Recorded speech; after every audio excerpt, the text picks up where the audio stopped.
Fan är du här och kostar pengar igen för? Man måste ju ha oxfilé på fredagar vid bordet hemma så man måste kunna jobba lite, det vet du väl? Ja. Nej, vad är detta för något? Det här är ett Z-skydd till en Nexus 200-maskin. Och ni ser ju som det ser ut här inne, men inte skyddet finns. Titta in där vid. Så det här ska vi rätta till idag. Så det inte blir så här spånligt och fult. Vad är första steget då? Här ska vi rengöra först och främst ordentligt. Så det blir riktigt rent och snyggt. Sen ska vi byta skyddet.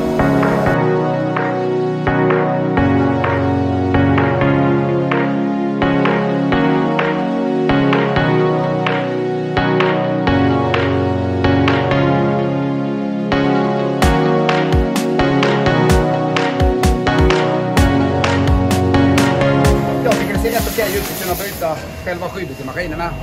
Eller? Ja. Det är ju... Jag tycker det är godkänt. Ja, det är ju bättre än vad det såg ut innan. Ja. Så nu tar vi och sätter in det här stora Z-skyddet in i maskinen. Med ett dragspel. Och monterar dit det, tycker jag. Kör hårt.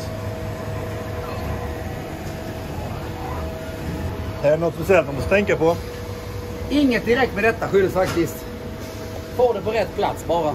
Det är det viktigaste. Så inte det knycklas är det första som händer. Så lite krångligt momentigt är det ju, men vi kör på.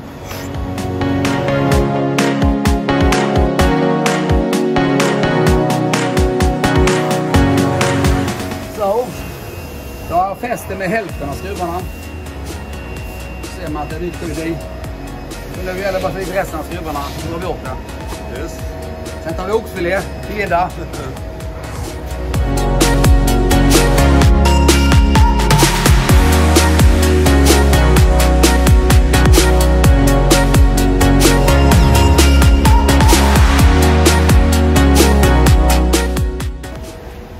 Så, ett specialverktyg till de 2 sista skruvarna. Så är vi klara.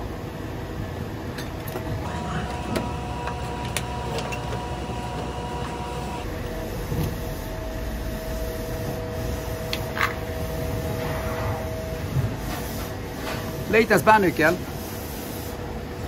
Mycket väldigt liten och speciell. Det är som du gör det. Det är som jag. Liten och speciell. Speciell och stor är jag däremot.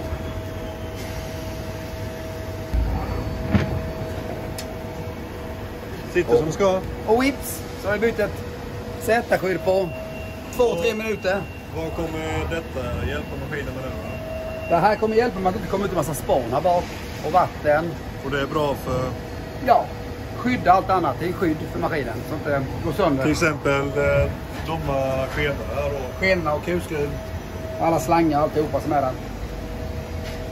Yes. Snabbt och smidigt och billigt. Ja. Tack. Tack.